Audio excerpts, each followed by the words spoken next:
Hello, everybody. Welcome to the Rockshow. And what episode is this, Rob? Was it like This is 42? episode 42. 40, something like that, right? Yeah, Maybe, and, maybe 43, 42? It's gonna be yesterday was 41, and it was the Pretenders. Today's episode 42. 42, yeah. And we're gonna go into episode 43 because it's gonna be a two-parter. Right. And what are we talking about? We're talking about the Cramps, okay? One of my all-time favorite bands. I've been wanting to do a show about these guys all year. I love this band. Probably this is going to be one of the best, most informative shows we've probably ever done, to be honest with you. I got a lot of information, did a lot of research, just drew from a lot of different books and stuff like that. So I hope you guys enjoy it. The Cramps, to me, probably between them and the Ramones, but the Cramps more so in a lot of ways really kind of like molded my musical tastes. The band was very influential for me, and same with the Ramones. But the Cramps, I didn't miss a show in New York City between 1986 and 2006. Wow. Okay, if they played 2 nights, I went 2 nights. If they played 1 night, I went. I mean, I went to every show. You know what? I must have seen them at least once because You had to. what? When I was young, I really didn't like pay attention. But I went to so many shows at CBGBs and even Coney Island High, all these places. I used to see a bunch of bands. Sometimes we didn't know the name, but the band was jamming. Well, when great. me and you were going to shows, the Cramps were playing in places like the Ritz, or playing Irving Plaza, or the Academy uptown, stuff like that. So you might have seen them there. They always had good bands opening for them and stuff. So you probably did. But there's a book that's out called Journey to the Center of the Cramps. Oh yeah, okay? look at that. And it's by a guy named Dick Porter, and he's a big Cramps fan. I think he's a British guy. And he wrote this book a few years ago, and it really is kind of like the Bible on this band. So I took a lot of stuff from that. You could check them out on YouTube. There's a lot of information. Oh, there's so much stuff. They had some pretty crazy interviews with them because they were very weird. You know what? They were very weird, but they were also very down to earth, very approachable, very friendly with their fans. I actually never got to speak to them, which is something I always regretted. But they were just very cool people. So the guy interviewed it. They were talking about the Super Bowl when Janet Jackson's breast came out. Yeah. They were talking about the scandal, how the media started censoring music. Right. And they're like, we're rock and roll. We don't care. We don't care about that. It was funny, man. Definitely. You know? In this book that I just showed you, there's a line in here, and I think it kind of definitely is the theme of at least this first part of the Cramps that we're doing. And basically it says the story of the Cramps is more than just a story about music. It's a love story. It is between Lux and Ivy. Yeah. And let's just get right into it. I got a lot of information. You know how Lux got his name from the car for advertisement. a car commercial. Yeah, I was like, oh my God. Yep. But Ivy's name came to a Poison Ivy. Poison Ivy came to that was from the Coasters. Yeah, from a wedding, I think from a dream she said she had also. No, it was Rorschach. She used to go by the name Poison Ivy. Rorschach. She would drop the Rorschach after a while, but the Rorschach is the Rorschach test. Yeah. When you're crazy. Yeah. Because everybody thought she was nuts. She was growing up. Yeah. Here's the other thing. I was thinking why she didn't just call herself Poison Ivy in the beginning. Was the Batman character out before her? Yes. So maybe it could have been something. That's what she had. No, they wouldn't have paid attention to that. I think it was just she wanted a different. I'm saying that they maybe added the Rockshow for a bit because she couldn't just call herself Poison Ivy because then DC would hit the word copyright or whatever. Maybe, but she eventually did it. So nothing ever happened. But maybe she might ask for approval or something. I never made that connection, but I guess anything's possible. I'm saying, Poison Ivy. The other. I know 2 Poison Ivy. The one from the Cramps and the one from the character Batman. from Batman. Yeah, that's true. All right, let's talk a little about Lux. Okay, Lux was born Eric Lee Perkisser. Okay, October 21st, 1946, in a town called Stowe, Ohio, which is like right outside Akron. Now, we were talking about the Pretenders the other day, and Akron's a great spot for rock and roll. A lot of good bands came out of there, Cleveland area. Basically, Akron was known for the Goodyear Tire and Rubber Factory. Yeah. All right? Biggest tire and rubber factory in the country. Everybody in the town worked there. Basically, you worked 40, 50 hours a week. You got drunk at night, went nuts on the weekend. In fact, Alcoholics Anonymous got started in that town. Okay, so you know what I'm talking about. Yeah. All right. He had a Catholic upbringing, very Catholic upbringing. But, you know, it was the 50s, mid 50s, and his early musical influences were like Hank Williams, who was a crazy original country star. Yeah. Okay, and you know, Little Eric would be known for banging on the piano, "Your Cheating Heart," that song, you know. Yeah. But he would do it in like a psychotic kind of way. Yeah. Okay, now he was just a crazy kid. He was fascinated by anything weird. Comic books, Yeah. the 50s comics like Vault of Horror, Eerie, Haunt of Fear, Tales from the Crypt, stuff like that. Also, 50s, what'd you have? Horror and sci-fi. Yep. Movies like Incredible Shrinking Man, I Married a Monster from Outer Space, all the sci-fi flicks of that era, horror flicks, Plan 9 from Outer Space. Okay, all that stuff. He was like a sponge. Yeah. He sucked up all that stuff to create this whole thing. He probably watched some Ed Wood's movie too. 'Cause Absolutely, the guy was absolutely. definitely like An Ed Wood fan. Yeah, Absolutely. like- There's a funny story that he used to tell. In 1958, there was a movie coming out called Brain Eaters, and he must have been about 12 years old at the time, and he Yeah. was begging his father to take him to it. And his father said something like, "Nah, you fucked up too much already. You can't go see that." A movie called Brain Eaters. That's All right? fucking So, great. you know, I can relate with that. Dad, you're fucked Yeah, up. he actually said that. You're too fucked up. Okay, so what was a big rock and roll influence? Elvis, Jerry Lee Lewis, all the Little Richard, all that early 50s stuff. But on the radio in that area, you had Alan Freed, okay, Yep. out of Cleveland. And Yep. he would listen to Alan Freed constantly. But what he was really inspired by more than Alan Freed was a DJ named Pete Myers. Yeah. Pete Myers' radio name was the Mad Daddy, okay? And he was on WHKK radio. It was 4 hours of high octane rock and roll, R&B. He would have mixes of like horror movie and sci-fi sounds in between the songs. That's fucking fantastic. And when he would introduce things, it was a rhyme and a rap. Yep. The way he would do it, he would Yeah. rhyme everything. If you really want to hear this, I'd love to do a show just on this guy or early rock and roll DJs. You got a lot of stuff on YouTube. You can actually Look hear up the this Mad out. Daddy. Yeah, the look Mad at Daddy. his routine. It's fantastic. Yeah. Okay. Now Lux was such a fan. He actually became the fan of the Mad Daddy fan club in Ohio. Oh my God. Okay. He was the president of it. Okay? I can see him doing that. And in 1958 and 59 time, that DJ, the Mad Daddy, would host these things called Mad Minions dances. Yeah. And it would be like his fans would be at these dances, or fans of this show, fans in the fan club, everybody hanging out. 1959, he took a chance, and Mad Daddy moved to New York City. Okay. Yep. But right before he did that, there was a promotional thing he did. One of the last things he did is he actually parachuted out of a plane into Lake Erie. Wow. Wow. Okay, so he was crazy, but he left and he went to WINS 1010 when they used to play music, and WNEW in New York. Unfortunately, the Mad Daddy didn't really make it here too big. He just couldn't. It just didn't sync up with New York fans and stuff, and he ended up actually killing himself.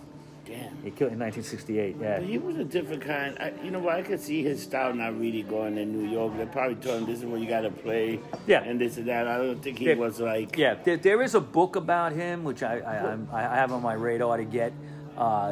But he's an interesting guy. There's a whole bunch of YouTube stuff you could hear, like his shows and the funny things he did in between. Some of the shows are from 1010 Wins, some of them from WNEW here, so they were good.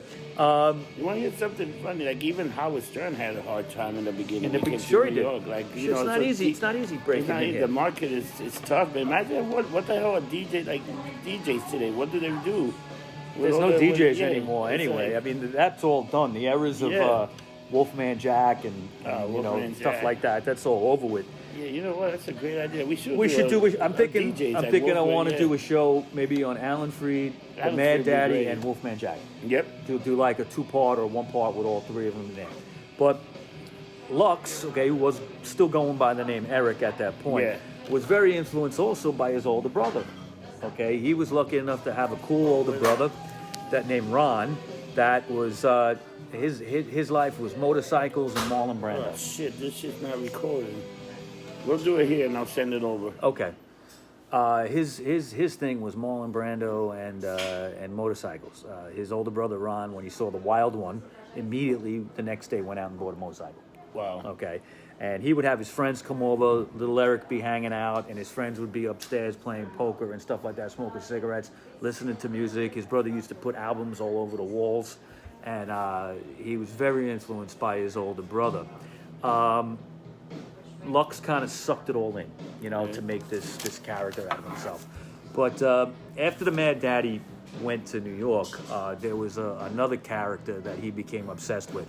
And it was a guy who hosted Shock Theater Television, which was a horror show out of Cleveland.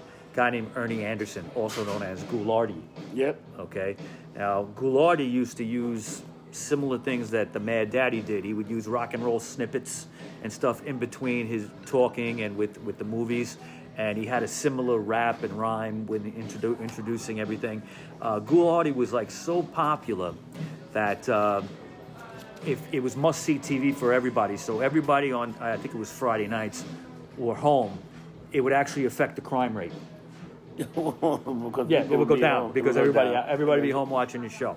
That's how popular he was. You know what's funny? He's like one of the guys that Elvira got the page from. Elvira, Vampira, and anybody that Zachary. Yeah, remember Zachary? Yeah, he was a pioneer, and he was like a pioneer. He was so like that's what Elvira was, a person that they'll have a movie. Before commercial, or before doing commercial, she'll pop in and she said, "Ooh, what do you think about the movie?" Say dressed all sexy and everything. All sexy. And yep. That was the only reason to watch, to see whatever she was wearing and she was on. Exactly, yeah. And she would make fun of the movie too, like, doesn't this suck? She said the movie is crap. Well, Ghoulardi actually did the same thing, yeah. And he used to get into fights with the TV station because they'd be like, "Look, and you're telling people to go home and go to bed instead of watching the show." So anyway, it was at this point that he was really also interested in building his record collection. And back in those days, there was no internet and there were no reissues of things. So what you were getting was the original copy of something when you were looking for it. So he would scour thrift stores, scour record stores, trying to find old R&B, old rockabilly, doo-wop, all kinds of stuff that he was interested in. Hard back in the days, Yeah, this was like the mid '60s at this point. The Vietnam War was raging, or starting to rage, and Eric would be like, he didn't know what to do because he really wasn't working that much, wasn't doing much with his life. He was a prime candidate to get drafted. Yeah, of course. All right? But luckily for him, he decided, he considered at one point to go to Canada, but then he didn't do it. He actually stuck it out, but because he wasn't working steady, it was a little hard for them to find him. Yeah. Because they find you through your Social Security number and everything, So what he decided to do is enroll in college, and he enrolled at California State University in Sacramento, California, which is 2,000 miles away from Akron. I think did he go like as an art major or something? Did he go for art? I think it was different things. Art might have been part of it. But he actually was there for a few years. Yeah. Now, let me know where we start part 2, and then I will record. Sure. Now, Poison Ivy was born Christy Marlana Wallace, February 20th, 1953. She was hot. Very hot, okay? She was born in San Bernardino, which was about 430 miles south of Sacramento. Mm-hmm. And she was the youngest child of 3. Now, her father was in the California aerospace industry. But what they used to do as a family is her father used to flip houses. He'd buy a house, do some investing, and flip it. And, which is very common today. You see a lot of people a lot of people do. There's actually a show like that, guys. Yes, there is. Yeah, I've seen that show.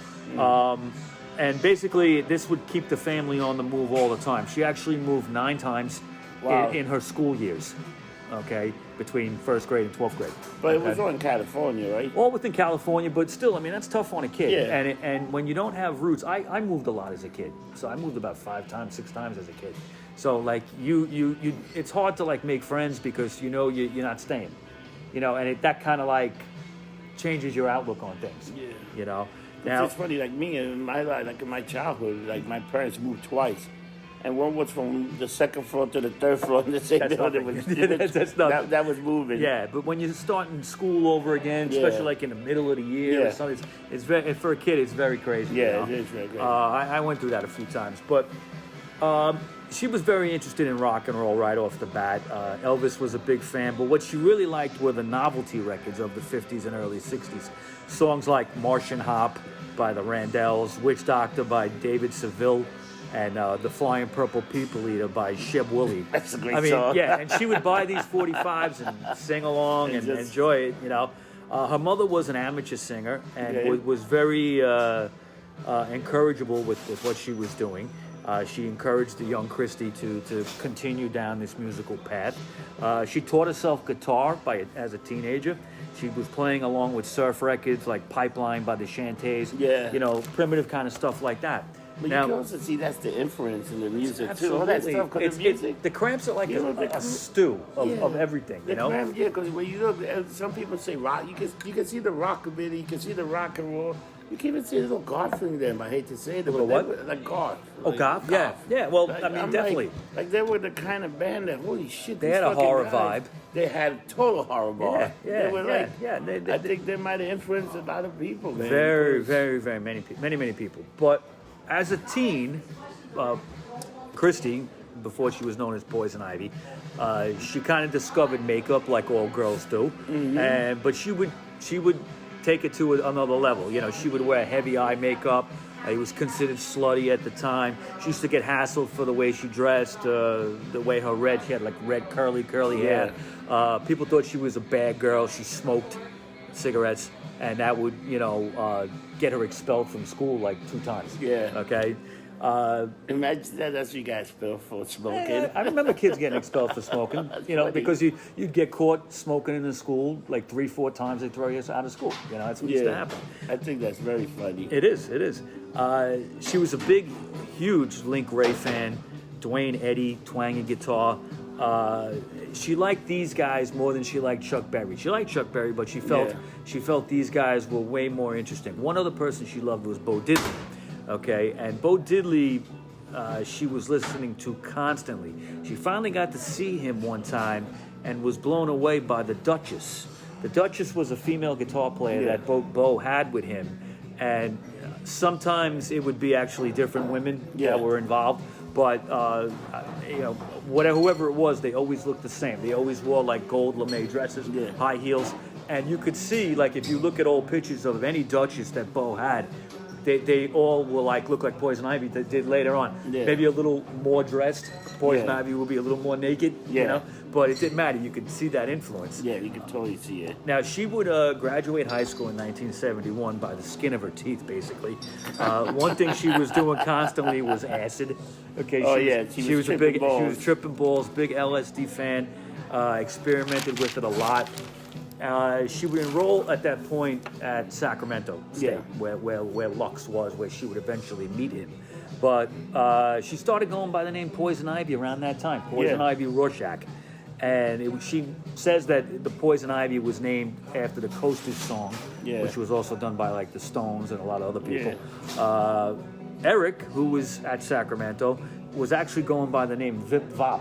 Yeah, I saw that. Okay, it's actually on his license. Yeah. All right. And after a while, he would change it to Lux Interior, but not yet. All right. Did he change it maybe so he could so not get drafted also by that? Maybe by his it might have been. It might have. He probably was trying anything not to get drafted. Yeah. Now this was a strange time, late '60s. The hippie movement. Sacramento was a center of that. In the college, like metaphysics was a big course. Everybody was into witchcraft and stuff like that. There was actually a textbook called The Sacred Mushroom and the Cross. Yeah. That was an actual textbook that you would get. Now, one night, Eric and a friend of his were driving in a car, and this is when he first sees Ivy. Okay, she was walking down the street, actually hitchhiking. Okay, and she was wearing a halter top, short shorts with a hole in the ass with red panties sticking out. And they just slammed on the brakes and hello, okay. And when she got in the car and they hit it off right away. It was just a love affair that started right there. These two people were meant for each other, and they would spend the rest of his life, eventually together. But it was the beginning of a wonderful thing. And after that, they were inseparable. By 1972-73... But I got to tell you, when you look at both of their background, it makes sense why they would wind up together. Yeah. Because he was like into all this music, all this stuff, and they both were... I think they were both like mystical fucking kind creatures. of, yeah. Because they got that Definitely. stage presence where you see them. Seeing them live like many times like I did was always a magical experience. There was Yeah. something. Lux to this day, and I will say that to my grave, I think he's one of the greatest frontmen ever. Oh, he's a total great front I mean, man. you think of all the great frontmen in the world, Mick Jagger, Joey Ramone, so many people, and I think Lux is really probably in the top 5. I think the older he's got, the better his voice got. Yes. It didn't change all that much, but it was always strong. He got like little rusty. It's got like that Johnny Cash at the end. Like he was still singing. A little bit, a little to deeper. To the point that he almost sounded like fucking Screaming Jay Hawkins in some of the songs. It definitely sounds like that. One thing he incorporated is like the rockabilly hiccup in a lot of, especially the earliest songs. And he got that from a guy named Charlie Feathers, who he was big time influenced by. But let's not get ahead because we're talking 1972, 73. What they were really into together at this point was the New York Dolls. Yeah, that first New York Dolls record was a huge thing for them. They actually drove from Sacramento to San Francisco to go see them. It was a life-changing experience. Yeah. But what they really loved to do was spend a lot of time in record stores and thrift stores building up this gigantic collection that they were starting to get. Oh, yeah. You know, and again, this was all pre-internet, re-releases. This is all original 45s they were looking for. And later on, many years later, they would be acknowledged as having one of the biggest collections of this kind of stuff. Yeah. You know. You want to hear something interesting? They have an interview with him and Poison Ivy, and the guy's interview. He said, "You're a beautiful woman. I remember seeing you this and that." Yeah. And he just turned. Can you show them your panty? And she lifts her dress. Yeah. Bends over and show her panties. Yep. I've seen that clip. God. Yeah. That was great. Look, I went to shows where she was wearing the most like see-through shit. Okay, she look. I'm gonna bring this up real quick. All right. Poison Ivy. I'll hit that shit right away. Oh, of course, no, hands down. What I'm going to say is this: how come? Let me put this to you. How come people don't talk about her being, as a female, a very influential artist, a very influential guitar player? Very good guitar player. Very good guitar player. But she's not mentioned in the circle of things. When you watch shows and they'll have like award shows or presentations about women in music, never mentioned. She's never mentioned. They always went to like Joni Jett. So even Joan Jett's the most. Hines, Chrissy Hine maybe, Joan Jett maybe, but no one mentions Poison Ivy. Debbie Harry. You know, now it's things like Beyonce and stuff like that. Okay, Whitney Even Houston or whatever, but Tina Turner. I'm not putting any of them down, but I'm saying, why isn't Poison Ivy in that list? Well, maybe because she used to be like half naked. All right, but the thing is, nowadays, if you're a feminist, you're supposed to be comfortable in your sexuality, which is beautiful. That's fine. She totally was comfortable because no I saw her on stage at Irving Plaza in a see-through dress. Okay, you could see pretty much everything. All right, so this is, I think it's a travesty that she's not mentioned that much, but that's just me ranting. At this point, what was happening in 72, 73, 74 is they were getting hassled by the police a lot. Oh, I can see that. Out in Sacramento. First of all, Eric was going by the name Vip Vop. It was on his license. Yeah. So whenever a cop questioned him, he's showing his ID. Your name's Vip Vop. You know, I don't know how you could do that in those days, but they didn't even have pictures on licenses in those days. So you who could knows? name whatever the hell you want. Yeah. He had discovered rockabilly big time. Charlie Feathers was becoming an influence to him, but they really hadn't started thinking about doing a band yet. No. It was more just being like a professional appreciator, which is kind of like what I've been for a lot of my life, you know? Okay, I mean, I've tried to put bands together, but it never works. So I end up just appreciating good shit. But one night they went to see T-Rex, Mark Bolan, T-Rex. And it was at a point when T-Rex was kind of on the downside, and Mark Bolan was like 250 pounds. And, wow. You know, and they were still great, but Lux had said to himself, you know, I'm better than that. I could sing better than that, all right? And it occurred to them that they needed to start a band. Yeah. Now, at the same time, this was like about 1975. At the same time, Rockshow magazine had an ad out from CBGB's. about advertising for bands to come play at the club in New York because they were starting to pick up a little buzz. What was happening in New York City in 1975? You had bands like the Ramones, Television, Blondie, Talking Heads, and many others playing, and it was starting to get a buzz even within the media. But they were like one of the main influences, like that started that whole. Well, they came about a year later. But they were in that whole punk era, all that rock and roll punk era, all these great bands. You know? And the one thing about the Cramps, they were pretty much Lux and Poison Ivy were always in the band. Yes. But everybody else, the members, there would be a lot of lineup changes over the years. They would have some periods of stability, a few albums with the same members, but I'll get into that because it's very interesting how some of these people go in and out. But they also have they had a female drummer at one time. No, not a drummer. Bass player. Oh, bass player. That's what it was. No, they always had guys on drums. And I'm saying, how do they have two? Like, how many bands had two female guitarists? Yes, at one point. Well, yeah, and that would be a bass player, which would be one of the first times they actually had a bass player. Yeah. But let me explain this. But okay? then Ivy could play the bass also. Yes, she did play the bass on one album, A Date with Elvis, and that was the first time she ever did. But they would need a bass player on that tour. Yes. But this was like 10 years later already. You know? All right. Let's not jump ahead. Yeah. Now, during 1975, the second half of the year, they would make 2 trips to New York City. And during that time, they would become very friendly with the Ramones, Patti Smith, particularly Lenny Kaye, who became a big fan, and Television. Okay, and it was at that point in that second half of 1975 that they decided they needed to relocate. That this was where it's happening. New York City was where it's happening. Nothing was happening really so much out in Akron.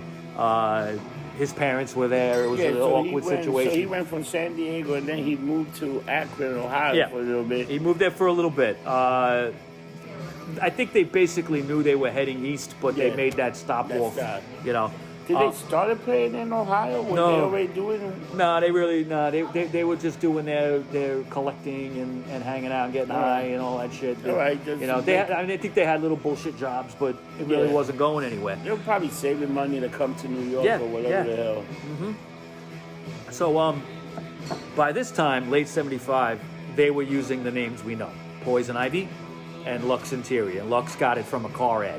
Yeah, that's funny. A Lux Interior, kind of thing, you know. Now, one day, in one of these 2 trips to New York City, they were in a chicken and burger world on 6th Avenue, and they came across a girl that was sitting there with some friends eating, and it was Miriam Lina, and they recognized her as a girl they saw earlier in the year at a kink show in Ohio.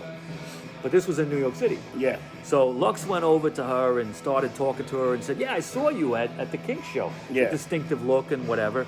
And they hit it off right away. And she explained, Lux explained to her that they were going to be relocating to New York City. And they wanted to start a band and they wanted her in it. Yeah. Now they just met her. Yeah. Okay? They wanted her in the band to play drums. But guess what? What? She didn't know how to play drums. I know. But it was just like you couldn't. Lux and Ivy had this personality, like they told you to do it. You did it, okay? And she, was like, okay, maybe. And they exchanged addresses and all that stuff, like people used to do. And they said that when they get their stuff to relocate back to New York City, they're going to pay a visit to her in Ohio. Oh, it's Kendall with the baby. Holy crap. Hello there, Kendall. I didn't know you were going to have a baby as a guest. Yes, the baby is the guest star. And that's the awesome. mom's here. That's awesome. Yep.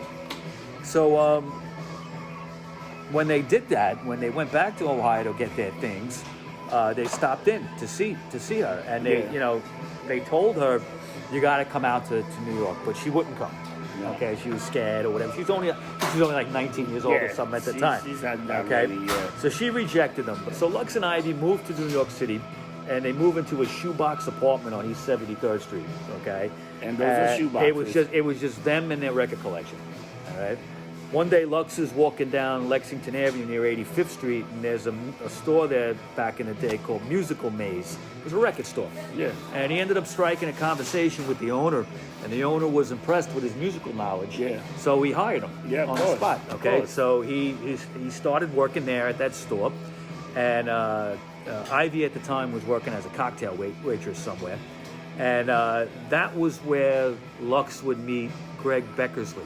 Okay, and both of them loved the same kind of music, and Greg actually had the same birthday as Poison Ivy. Wow. So there was a connection. Now, he learned about Lux and Ivy's intention of starting a band, and he said, "I'm in." Okay, That's except it. he really didn't know how to play anything either. Okay, and what would happen is Didn't Sid Vicious didn't know how to play either? many people. I mean, the Ramones didn't really know how to play either when they started. It was And like they learned. yeah, they just learned as they went. Now, Greg would be a very striking-looking guy. He had pock marks on his face. He had like dirty blonde hair kind of hanging down on one side. But when the band was forming, Ivy gave him a Flying V guitar, taught him a couple of chords, and not too many people were playing with Flying Vs Nah. in those days. So he was very unique right off the bat. He changed his name to Brian Gregory, Yep. and basically at that point, all they needed was a drummer. So one day, Brian was putting polka dots all over the guitar. Yeah. He was painting it, stickers, all that shit. And he tells them, "My sister could probably play drums." But his sister lived in Detroit, which is where he was from originally. Yeah. Okay, now his And look sister. at that, Detroit. There's always making say, Oh, I wait, could- Detroit, these the guys, Midwest. all that rock and so roll, much all great that. rock and roll comes out of the Midwest. Yeah. Yep. Now his sister would be brought. She would come out to New York, and her name was Pam, and she fit in. It was a good fit. Yeah, that's why I was thinking they did have a female Oh well, drummer. you're right, but it never went. It was never before. went in, It was yeah. before they ever recorded anything. But I don't think that she ever made it No. right to. They didn't even. They never played live. They never played live. But I guess- forgot that you Yeah. meant. Yeah, okay, I got you. That's what I actually meant, because she was like playing with them, but I don't think they ever recorded No, or did they anything. did. They would rehearse basically, Yeah. but her name became Pam Balan. Yeah. Okay, like a Balan. you Balan, know, yeah. right? All right. So what you were seeing here was Lux singing, Poison Ivy on guitar, Brian on guitar, no bass player, and a drummer. But what Brian used to do is he would tune his guitar down an octave or so, Yeah. and it would sound fuzzy and almost like a bass at certain points. Okay. They came up with the name for the Cramps. It was something that Ivy had thought of actually years earlier because they were big Kinks fans. Yeah, So they were kind of like huge Kinks, Kinks fans. Cramps, Yeah. Kinks, Cramps, kind of a connection there. But they knew full well about the menstrual connection of Cramps and what people were going to say, but they didn't give a shit. They were practicing old rockabilly stuff. They would do things like the Phantoms' "Love Me" or Yeah. Roy Orbison's "Domino." Oh, that's a great, right. that's a great They would song. also do bubblegum songs like "Quick Joey Small." Yeah. All right, and one band they followed around everywhere in New York and saw them play everywhere was the Ramones. Yep, they love the Ramones. Yep, they were good friends. Now, they were recording some demos with Pam Balam. Yeah. Okay, but some of these songs would eventually make the first two albums, but unfortunately she wouldn't last too long in the band. No. Money was really tight at that point, and what Ivy decided to do was a pretty bold move. She gave up her job as a cocktail waitress and became a dominatrix. Okay? Now, why'd she do that? Make Scratch, money. okay? Yeah, make Because money. she could make 10 times as much as a dominatrix. Yeah, no And she fucking- enjoyed doing it. She had the personality to Yeah. whip some guys up. Because it would be stockbrokers coming in at lunchtime to get their asses spanked. yeah, I can see that, Okay, yeah. and paying $100 or something. Yeah, I you know, can see that. Yeah. Especially from her. That's what she was like. Sure, oof. sure. It's all making sense now. Yep. Now, they would also practice often at a rehearsal space at West 39th Street near Times Square. Now, they didn't have cars, so what they would do is they would bring their instruments downtown on the subway and come out on 39th Street with all the pimps and the hookers and stuff in those days, and it had to be a sight, to Yeah, see these let guys. me tell you, when I was a Yeah. kid, I live on 37 9th Avenue. There was a studio recording. Sometime when, from my apartment building, you could hear these bands jamming like in these studios. Yeah, there was Like, in the high kitchen, up. right? You're talking in the about. kitchen, Yeah. And they would bang like around 12 o'clock to 3 in the morning. You would There just was- hear there was a fucking lot of music. rehearsal A lot of- spaces. I mean, Yeah. it was insane. Like, you could hear it. Nobody really complained. It was, you would hear the music, and after a while, you didn't hear it. You wouldn't see, but you got used to it. But I used to hear bands play all the time, and they would play loud. They And God knows which band I heard in those rehearsals. Because they had a lot of... They went on to probably bigger things. They had a lot of rehearsal in Hell's Kitchen at that time. There were a lot of places open just for rehearsal for bands. You know, it was crazy. It was insane. Definitely. Now, Pam Blam would leave, and by July of 1976, around the time of the bicentennial, they were still in touch with Miriam. Miriam Linham. And she finally gave in and said, okay, I'll come, I'll be in the band, I'll relocate to New York. And it was a perfect time because in July of 76, you had the bicentennial, you had all the tall ships coming in, there was a lot of craziness going on in New York, everybody was partying all summer because of that. That was a great party. Right, it was. I remember as a kid seeing the ships and everything. That was pretty cool. That was great. Yeah. Now, they were seeing a lot of bands. They were down at CBGB's and Max's and clubs like that. But they still hadn't played out yet, okay? And Miriam still didn't know how to play drums, all right? But one day at a rehearsal, Lux came with a pair of sticks, and he handed it to her, and he pronounced her as the world's greatest drummer. Okay, and she just started doing it, started keeping a beat. Okay, it was at that point that Lux wrote the song "I Was a Teenage Werewolf." That was a great fucking song. And they were all fantastic. And they were covering a lot of Charlie Feathers, which is what he was really into. A song called "I Can't Hardly Stand It" that they would record later on. They tried to get gigs at CBGB's. They were hanging out there. They were hanging out with the Ramones and Talking Heads.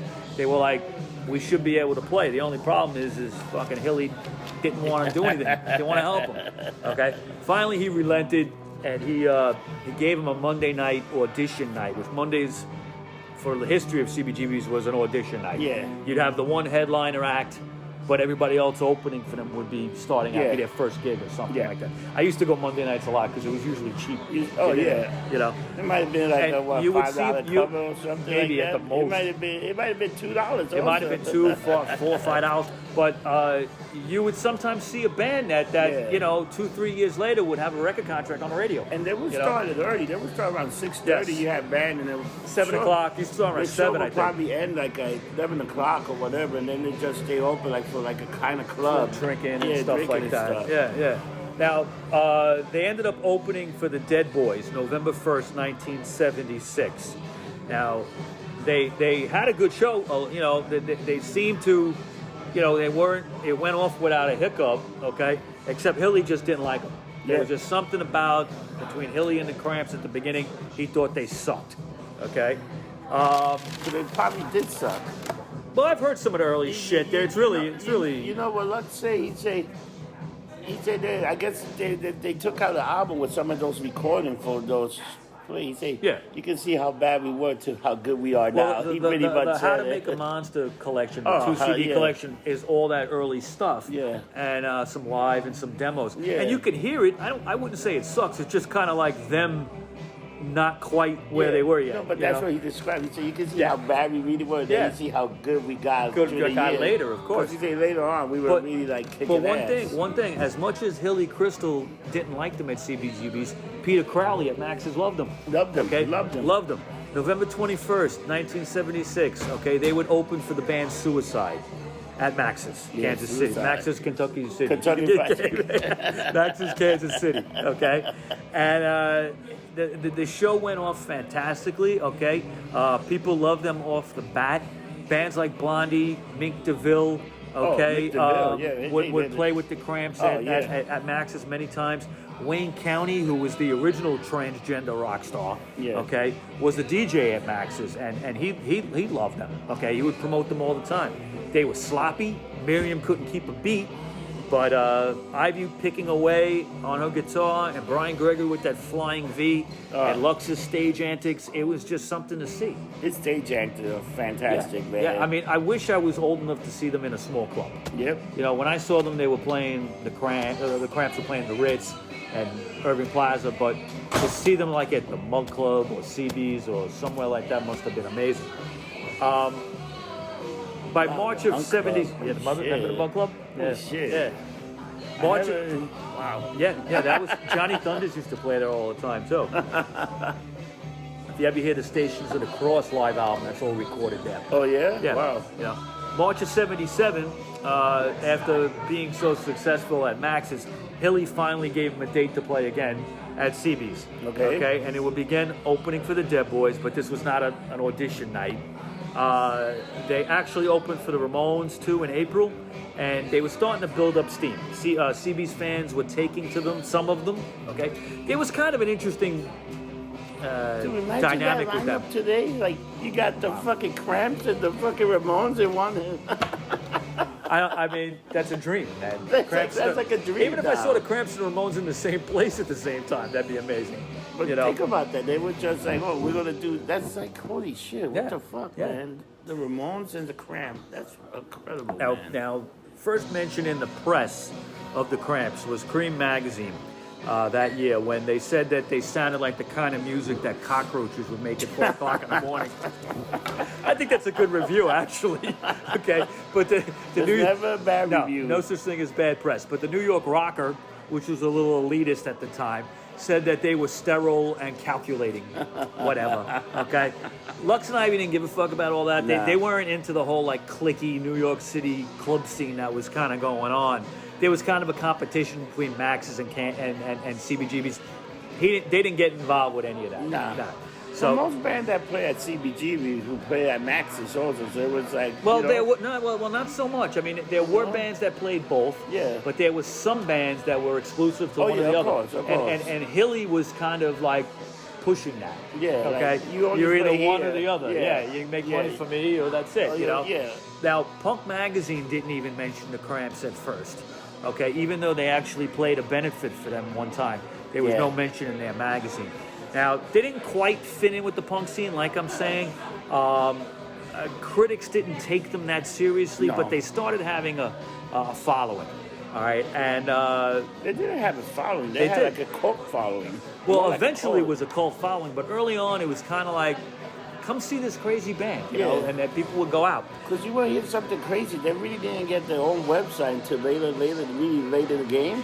Yeah, but the fans made a website that they would actually promote fans' website. If you want to, and there were guys that was actually pretty good Cramp. Like, and they actually had before the internet, real fan clubs where people would put out flyers and stuff like that. We'll get into that in a second. That's the way they did it. In the second part of the show, I have some info about that. Late in '77, Rock Scene magazine had some small features on the band, okay? And founder of Rock Scene, Richard Robinson, was a fan right off the bat. Yep. And he wanted to get some recordings down. So he took them over to Bell Sound Studios on West 54th Street. Now, do you recall me talking about Bell Sounds? Okay. That was where Teenage Head by the Flaming Groovies was recorded. Okay. A few years earlier. Right. Also, Lou Reed's first solo album in '72 was recorded there. And, you know, Miriam Linner, the drummer, was ecstatic because these were heroes of ours. Yeah. She was a big Groovies fan. So she was ecstatic that they were going to be recording at the same place. No record deal, just some demos. Yeah, just demos. Okay? And unfortunately, the recording sessions didn't go that well. The engineers didn't really get them what they were about, and they made them do a lot of takes, a lot of retakes, and just too many recordings of the same song over and over. They just couldn't get a groove, and they're not the greatest demos. No. But the live shows at CB's and Max's were packed whenever they played at that point. Now, this is the time when Miriam would kind of start to lose interest in the band. Yeah. Years later, she said she kind of regretted it. She said, I was young and into other things and influenced by a lot of people outside the band. So she would leave the band, unfortunately, and but she would be involved with music later on. She would be in a band off the bat called the Zantees. Later on, she would be in the A-Bombs, and she also started Norton Records in 1986 with her husband Billy. Yep. Okay. Billy passed away a few years ago, sadly. Wow. But yeah, Norton Records is like, I could do a show just on them. Very important. Yeah, they were very big to the scene. Now, the band went on a short hiatus while they were looking for a drummer, but they still had connections with the Ohio scene that was kind of emerging. Yeah. After they left, they still kept contact with people in Ohio. And it was a band called the Electric Eels that recently broke up. They were a crazy proto-punk kind of band. and they had a drummer named Nick Knox. Nick Knox. Okay, Yes. and he only did a few shows with the Eels, but he was their final drummer. And when the band broke up, he wanted to relocate to New York City because he liked what was going on there. And through friends, he was introduced to the Cramps, and he actually auditioned for them and got the job right away. He was a great drummer. He was a great drummer. Yes. Now his first gig with the Cramps would be at the Village Gate, and it would be a gig with the Tough Darts, which was fronted by Robert Gordon, who we saw over the summer. Great. Okay. And they became friends right away because of Robert Gordon's interest in rockabilly. Yeah. Gordon would leave the Tough Darts right after that and go on a rockabilly career. Now, who else was on that bill was Alex Chilton. Yep. Alex Chilton, if you remember, was in the Box Tops. He had that song, The Letter. Yep. Okay. He was also in a band after that called Big Star, which is a fantastic band everybody should check out. But at that point, he was solo. Big Star was no more. Yep. And he friended them, and he was interested in producing them. Now, he had friends down south. He was a real southern guy. Of course. And he had friends down south. A guy named Jim Dickinson, who was involved at Sun Record Studios. Yep. Okay, as an engineer. And he said to the Cramps, I can get you time down at Sun Records. Oh, of course. Right. Now, Sun now Records, again, just for demos, not a Yeah. record deal. But he said, I could do this for you. Now, they jumped on that right away. Yeah, you have to. How could you, as a rockabilly fan, not want to play? You have to play Sun and Records. Sun Record, that's like where Elvis, Johnny Cash, Jerry Lee Lewis, Jerry G. Lewis, or a bunch Carl of these, Perkins, Carl all these, Perkins, and they were influenced by all these guys. Even Elvis.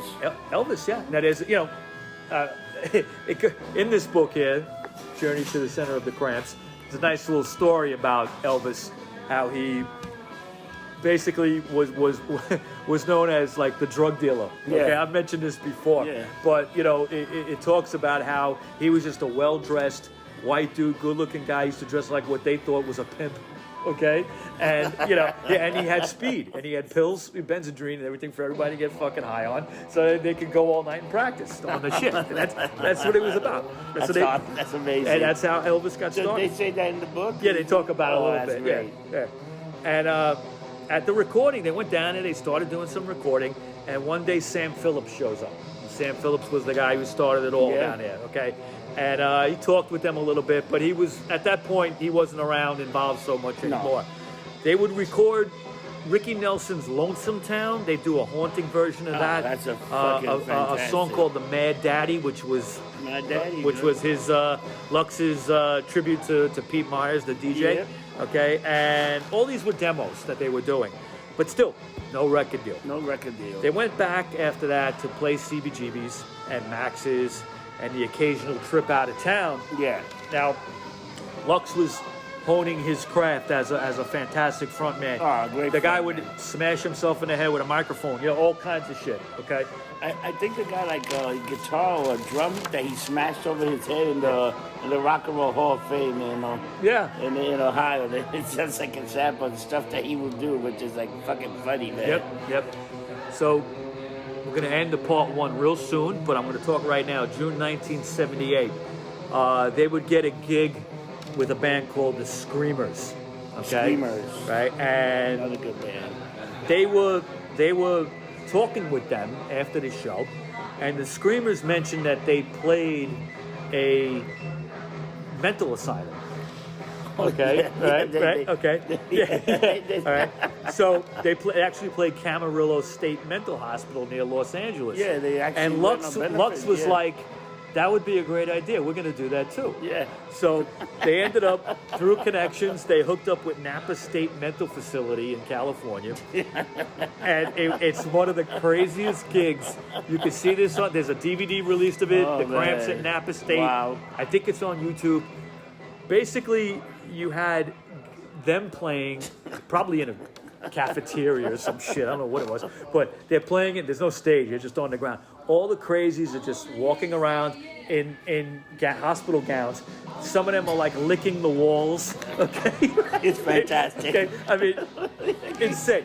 And jumping up and down, and he's in their face, and they're all like, like looking totally insane. All right? Oh my God, it's great stuff. But even that, playing a mental asylum, they still couldn't get a record deal yet. But they were playing nationally a lot more, and And I things think would that change. was a benefit. That was like a benefit concert. I don't think they even I got don't paid think for that. No, that. they didn't get paid for that. It was just to Yeah. entertain the No, entertain but the it people. was a benefit concert. It was like I'm not sure. Maybe it Yeah, was. I Maybe think it was. They didn't get paid, but I think it was to also raise money for the hospital. I think. But I think they only Yeah. played in front of the inmates. I think No. it was a free show. I think it was free show, but I think somebody sponsored. Somebody Probably to gave- pay, Yeah. probably paid them. Yeah. Oh, yeah, but it Pay was the something. hospital. Yeah, it Yeah. was funny, man, because they said I was like, motherfucker, Yeah. this is licking the wall of me. They're licking the walls. Yes, but things would change soon, and we're going to get into that in the second part, folks. But I just want to ask you a question Sure. before we get to the next. Did they finally get that record? Yes, All right. but it's coming soon. Let's I'll come explain into- all that. All right, so let's stop here. Yep.